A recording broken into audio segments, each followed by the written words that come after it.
Hello guys, magluluto tayo ng express prawns tikka rice bowl. Ito guys yung ating prawns. Ayan.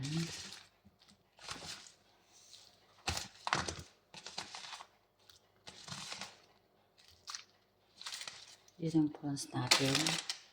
Tapos ilagay natin yung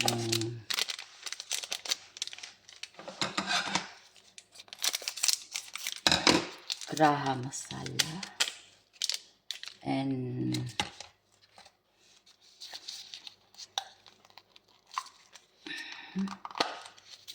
kunti lang guys na turmeric powder. Yan. Yan.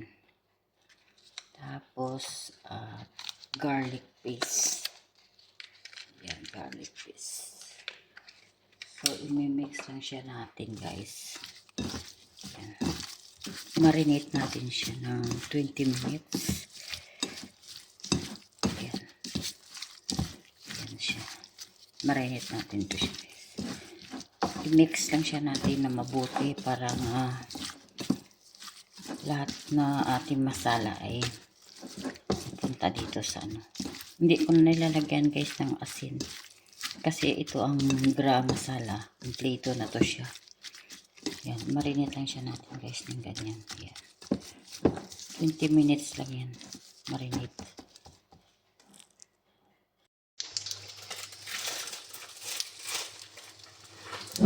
So guys, lagyan natin ng olive oil.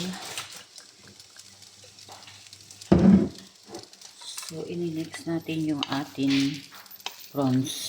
Yung hipon. Ayan. Yan. Pa-fry natin siya. Yung marinate ko kanina, ito na siya. Yan. So, igisa-gisa na siya natin. Pa-fry din siya natin. Yan. Para maluto.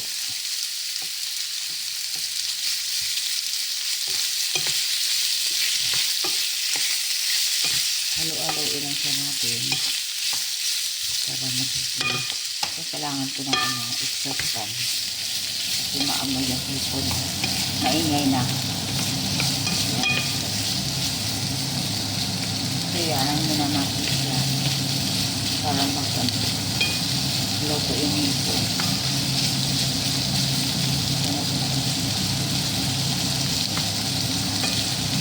Sagisa lang siya natin.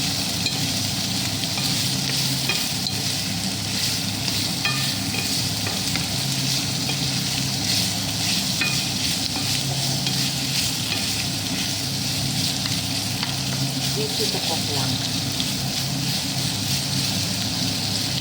Pinakita yun naman kanina guys yung ano nito. Ingredients na nilagay ko. Yun lang siya. Tapos marinate ko lang ng 20 minutes. Hayaan ko lang muna sa malupit dyan.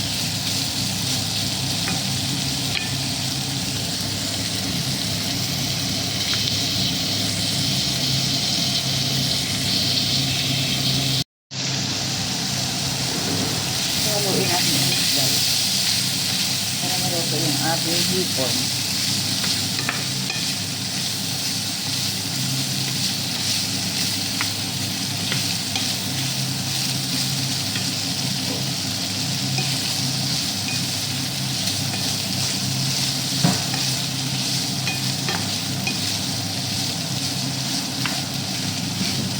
Gagawin natin yung plastic olive oil.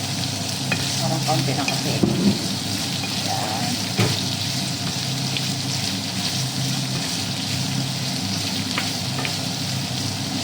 Fried talaga siya.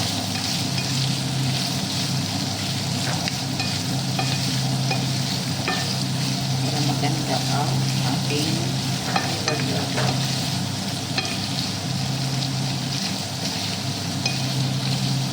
Kita niyo ba guys?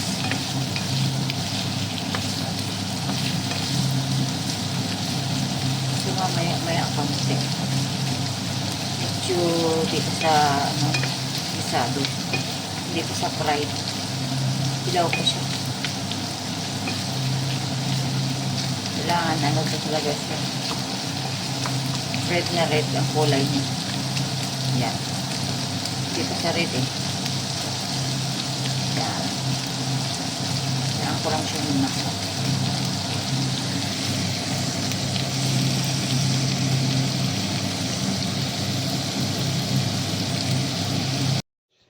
Sumanda, gagawa tayo ng salad. Ito ay carrot at saka cabbage.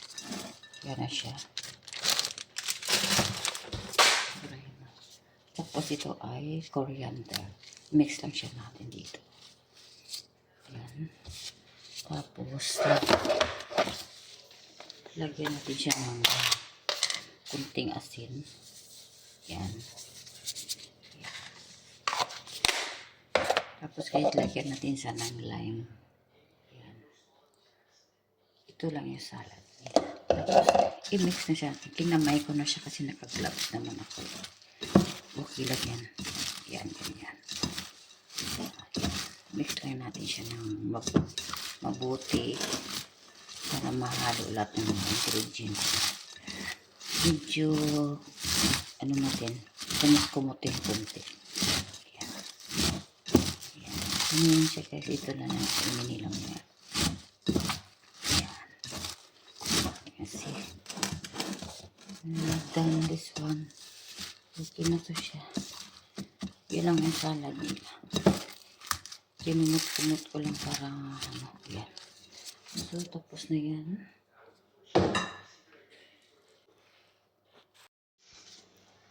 Lagyan natin ng olive oil. Yan. Pagti lang. Tapos ilagay. Ay, puray na. Lagay natin guys yung rice. Yan.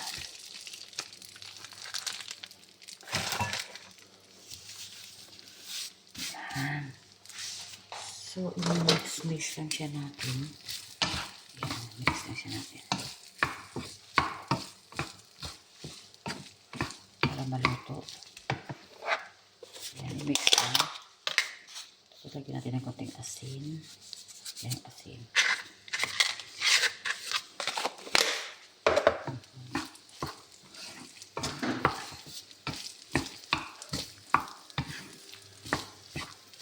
Mix lang siya natin guys. Para maluto yung ating rice. Mainit lang siya. So guys, lagyan natin ng turmeric. Yung rice. Yan.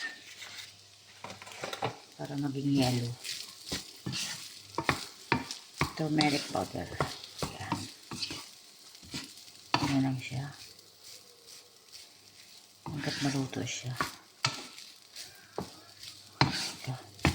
Mix lang natin ng mabuti para nga yung kanin ay maging yellow. Yan guys. Mukhang yellow na. Yung langaw dito ay super. Yan. So guys, ilagay natin yung green peas. Yan. So, imimix lang siya natin kaunti. Yan. Para masarap. So, iyaan lang siya natin na mga 10 minutes. Luto na to siya. Yan. Yan. Ano lang siya guys. Easy to cook. Kasi lahat po ng mga ingredients ay ready na. Kaya madali lang siya i-lutuin yung kanin. Yan. So guys, hanggang dito na lang yung aking video. Maraming salamat sa pagpanood ng aking video. Bye! Thank you for watching.